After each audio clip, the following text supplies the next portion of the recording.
The ending of one point streak is an opportunity for another to begin. The Bruins lost last night to Carolina, but they're right back at it tonight against Ottawa.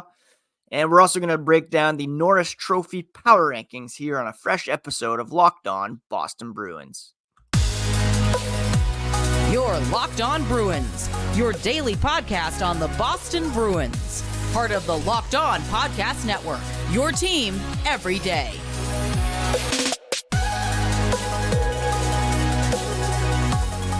What is up, Bruins fans, and welcome back to the Locked On Boston Bruins podcast. I'm your host, Ian McLaren, and this is a daily show where we discuss all things Spoked B.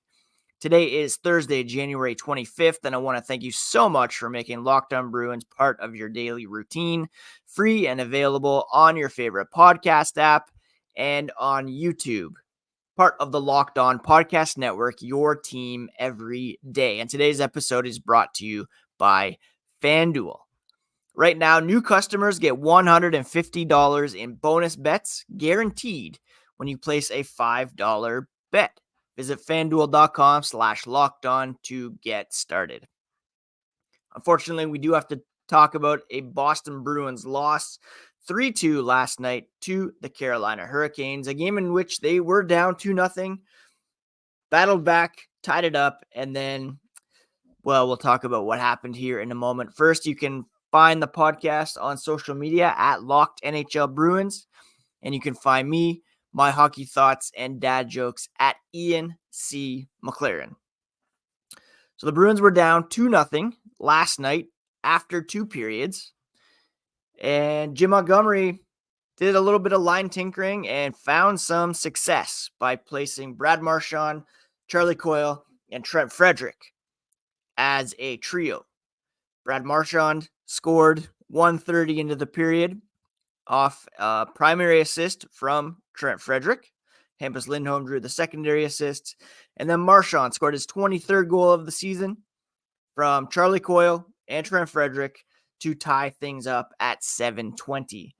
They were pressing, they were pushing, but unfortunately, a bad pinch led to a Jordan Martinook breakaway, and he was able to cash in on Linus Ullmark. It was one probably, maybe, possibly, likely Ullmark should have had. It wasn't a fancy deke or a backhand shelf. It was just a quick shot. Martinook even admitted he didn't really hit the spot that he wanted to hit, but sometimes you catch the goalie off guard, and he feels like that's kind of what he was able to do. Probably, again, one that Ullmark should have had. You hate to see a shot and then it kind of catch the goalie and slowly go over the line. You much prefer to see them be beat clean off a unstoppable shot. That's not really what we got here. And unfortunately, the Bruins were not able to even get it to overtime, get that extra point. Brad Marchand, the author of the comeback, said the Hurricanes play extremely hard. They're very competitive. They play tight. They win a lot of battles. That was a playoff type game. And the Bruins did not come out super ready for it in the first and second. The third was a lot more like what we want to see. Again, they're just turning it into a learning experience. Marchand said those are games that are great for them to go through this time of year.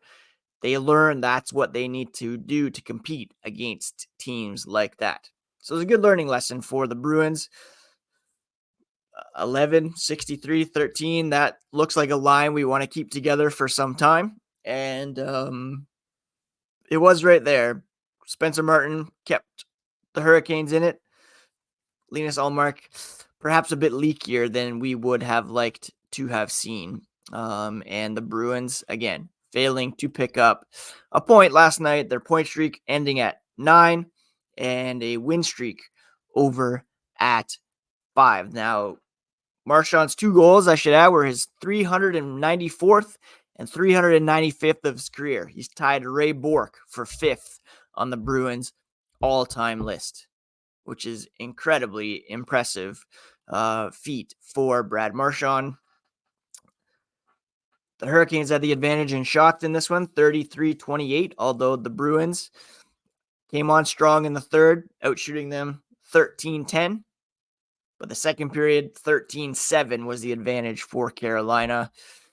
This is the first of 3 meetings between these two teams. They'll play again not till April 4th and April 9th, right up near the end of the season. Marchand, Frederic, Coyle, I mentioned, were a dynamic trio last night for the Boston Bruins. James Van Riemsdyk led the team along with David Pastrnak with 5 shots on goal. He had a great chance to tie things up late, but was denied by Spencer Martin, who is making his debut for the Hurricanes. Overall, Ullmark went 30 saves on 33 shots for a .909 save percentage, which is okay, but not quite the elite level that they're looking for out of him. Carolina pretty much dominated in terms of shot attempts, 62.8 at 5-on-5. They had a 56% advantage, shots 5-on-5, scoring chances, a 55% advantage. Boston did have more in the way of high danger chances at 5-on-5, and it's even more so in all situations. But Spencer Martin came up big with some key saves, and unfortunately, Ullmark was not able to stop that last one. Again, just a good learning experience for the Boston Bruins, who still first place in the Atlantic, 5 points up on Florida, 11 points up on Toronto here as we near the break. 2 games left on the schedule for the Bruins before the bye week and the All-Star break, and we'll preview the one coming up tonight here later on in the podcast. But the big story, of course, was Brad Marchand with the 2 big goals, a couple assists for Trent Frederic. The Bruins outcompeted in the second. They played with better desperation and a better effort in the third. Were able to tie it up, but unfortunately, that one leaked in. Martin Necas, I thought, was probably the best player on the ice both ways. He was very dynamic and had a ton of chances for the Hurricanes, and he led them with, I think, at least 8. He had 9 shots on goal to lead all players. So he looked fantastic in that one. Anyways, a tough loss for the Bruins, but they don't have much time to dwell on it. They'll shake it off. They're already in Ottawa. They're preparing for tonight's game against the Senators, which we'll preview later on. Coming up, we're going to look at the Locked On NHL Norris Trophy power rankings and see if there's any Bruins there in the mix. We'll discuss that here coming up as the podcast continues. FanDuel is the place you want to be to make your next bet, my friends. It is a great place to take advantage of parlays, to look at the over-under for tonight's Bruins Senators game, among other things. And right now, new customers get $150 in bonus bets guaranteed when they place a $5 bet. That's $150 in bonus bets, win or lose. It's not just for the NFL. You can get in on the action with the NBA and the NHL as well. Their app is so easy to use. You can find live same-game parlays, bets in their Explore tab, the Parlay Hub. All you have to do is visit FanDuel.com/lockedon to make your first bet a layup. Tonight's over-under for the Bruins Sens game is set at 6.5 if you want to place your $5 bet there. Again, visit FanDuel.com/lockedon. FanDuel is the official partner of the NFL. Thank you so much once again for making Locked On Bruins part of your daily routine. Free and available on your favorite podcast app. Please smash that subscribe button on Apple, Spotify, Pocket Casts, and on YouTube. And speaking of YouTube, Locked On has launched the first ever national sports 24/7 streaming channel over there. Locked On Sports Today has you covered 24/7 with the top sports stories from our local experts and national shows covering every league. Go to Locked On Sports Today on YouTube and subscribe to the first ever national sports 24/7 streaming channel. All right, it is Power Rankings Thursday here on the podcast. And while we typically do Atlantic or Eastern Conference team power rankings, switching it up the last couple weeks because of Locked On NHL voting, which has pivoted to player trophies here over the past couple weeks. Last week, we talked about how David Pastrnak was criminally left off the top 10 in terms of Hart Trophy rankings. This week, Bruin getting a bit more respect, but outside of the finalists. And we're talking about the Norris Trophy here on today's podcast. Top 10 from 10 to 6 is Josh Morrissey of the Winnipeg Jets, Evan Bouchard of the Edmonton Oilers. I think he's probably the one who got the short end of it this week. I think I had him in my top 5. Roman Josi in Nashville, Rasmus Dahlin in Buffalo, and Miro Heiskanen in Dallas. Now, let's talk about the top 5. Number 5, our boy from the Boston Bruins, Charlie McAvoy. In 4th, Adam Fox of the New York Rangers. In 3rd, you have New York Islanders blue liner Noah Dobson. And then the elite Cale Makar from Colorado and Quinn Hughes from Vancouver. Now, the top 3, you may notice, are top 3 scoring defensemen in terms of points. Quinn Hughes leads the way with 59. Cale Makar's got 47. Noah Dobson at 48. Makar has the advantage in terms of points per game, however, 1.33, 1.23 for Quinn Hughes, and 1.02 for Noah Dobson. Victor Hedman is up there with 1 point per game as well. And he was left off this top 10 list. So you can make a case for him having a pretty good bounce back year.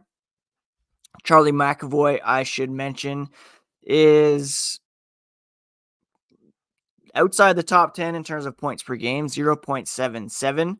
Total points, he has 30, which ranks him 16th among all defensemen. Shots on goal, he's only got 76, which puts him 45th. And in terms of average ice time as well, he is not carrying the heaviest of loads. He ranks 13th at 24.37. Drew Doughty is the only player over 26 minutes a night.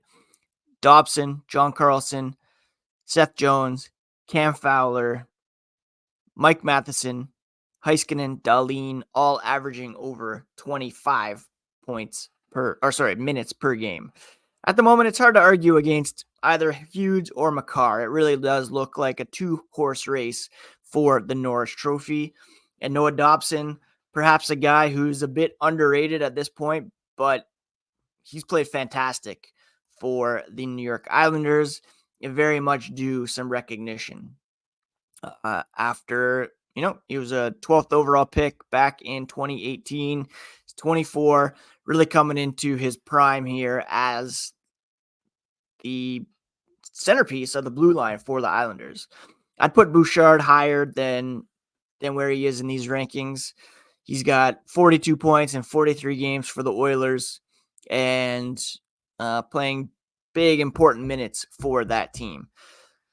McAvoy, in the top 5. I don't think there's too much arguing with that. It's a testament to his play both offensively and defensively. It's so tempting with the Norris Trophy, like we saw last year with Erik Karlsson, just to go with the guy who has the most points. But it's important to look at complete game and the impact the player has on team defense. The Bruins have allowed the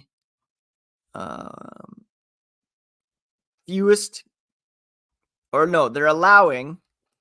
Wait, what are they allowing goals per game? It's not the fewest. They have been fewest in the past. Right now, just looking at NHL.com, their goals allowed per game is ranked 5th, 2.62. Power play is 5th. Penalty kill is down to 7th. Charlie McAvoy plays in all situations and really just is the anchor of this blue line. Yes, he has a lot of support. Hampus Lindholm, Brandon Carlo, Matt Grzelcyk, Derek Forbort when healthy. But there's been a lot of times this season where they've been relying on Mason Lohrei, Parker Witherspoon, Kevin Shattenkirk as the veteran. The Bruins, without Charlie McAvoy, are a completely different team. And he straight up is one of the best defensemen in the NHL. For him to be ranked in the top 5 by Locked On NHL hosts, I think I had him outside the top 3, to be honest. Hughes, Makar, and I think I had Bouchard in 3rd, maybe Dobson. But I did have McAvoy in the top 5, and I think he's properly ranked there at the moment. Again, it's going to be hard for him to win this award unless he has a huge offensive boost. That's just the reality until we have a Bobby Orr award for offense and keep the Norris Trophy for best defenseman.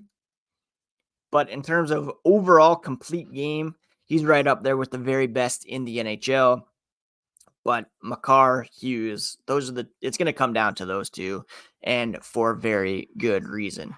Now, McAvoy and the Bruins will be back in action tonight against the Ottawa Senators, and we're going to preview that game here as the podcast continues.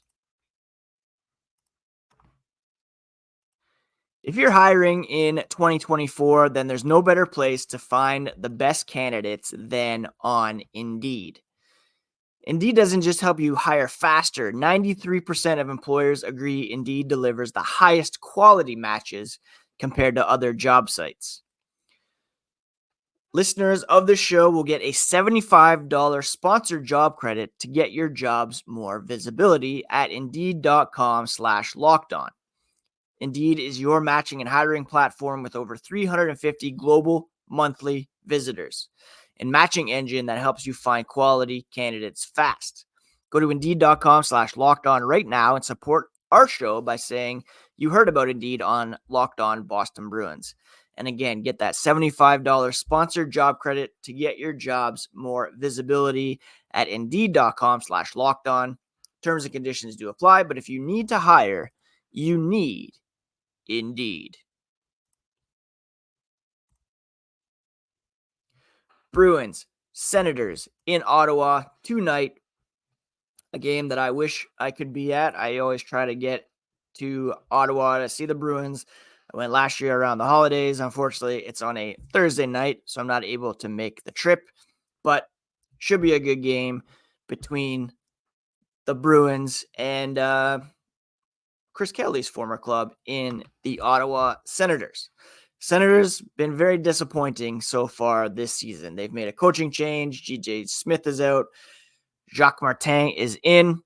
They're slowly perhaps turning a corner, but still 4-5-1 over their past 10. They have won 2 in a row, but well at the bottom of the Atlantic Division and tied for the fewest points in the Eastern Conference, although they have 3 games in hand on the Columbus Blue Jackets, who are also at 37 points. Their special teams have been pretty bad. 24th on the power play, 29th on the penalty kill. I mentioned Boston's numbers a little bit ago. Ottawa's allowing 3.6 goals per game. Their goaltending this season, I foolishly made the choice in my fantasy league to take a gamble on Joonas Korpisalo. He's been awful. 889 save percentage. Anton Forsberg is injured. They've been going with the youngster Mads Sogard recently. Again, they have won 2 in a row, 3 of their past 4, 2 of those wins were against the Canadiens, though. One against Philadelphia, which is a bit more impressive. But this is a very beatable team. They do have weapons. Brady Tkachuk, Tim Stützle among them. They're led in scoring by Stützle, Claude Giroux. Drake Batherson is up there as well. They have some firepower on the blue line between Jake Chipchurn, Jake Sanderson, Thomas Chabot. But overall, their team defense is pretty atrocious, and the Bruins hopefully should be able to bounce back and get the engines running once again here. Pastrnak continues to lead the way over the past 5 games for this team with 8 points, including 5 goals. Didn't score last night. It was Marchand who was hot.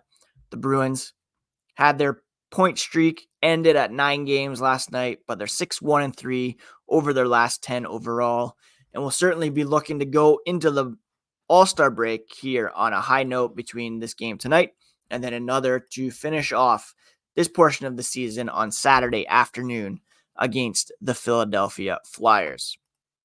It's the first of 3 meetings between these 2 teams this year. Only one in Ottawa. The next 2 are in Boston. And a pretty winnable game here for the Bruins. One in which they should be able to shake off last night's loss and get back on the winning side of things. Now, Ottawa did not play last night, so they could be a bit fresher, perhaps. But again, the Bruins are just better than the Senators. Ottawa does have an 8-6 record in the Atlantic Division, but they're only 18-24-1 overall. And while they do have some firepower, they do have some injuries as well. Travis Hamonic out, Anton Forsberg, who I mentioned, Dominic Kubalik is out, gives some potential secondary scoring. Bruins are fairly healthy at the moment with only Milan Lucic away from the team among the regulars. Matt Poitras should get back in the lineup after being scratched last night.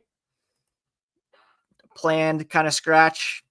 I still think that they are pushing his 40-game mark back as close to the trade deadline as possible in order to assess what they have. If they have their best lineup for the playoffs, possible he could be sent back. Unlikely, I guess, but it's still a possibility in my mind. But he should be able to get back in the lineup tonight after being rested in last night's game against the Hurricanes. All right, that is it for today's episode of Locked On Boston Bruins, my friends. Thank you so much for joining me today once again. Please let me know if you have any questions or concerns. Hit me up at ENC McLaren or at Locked NHL Bruins. We'll be back tomorrow to discuss whatever happens tonight in Ottawa to tee up tomorrow's or Saturday's game against Philadelphia. Quick programming note: I will be off Monday, Tuesday next week. The fam and I hitting up Niagara Falls and gonna enjoy some time at the water park there, which I'm very much looking forward to.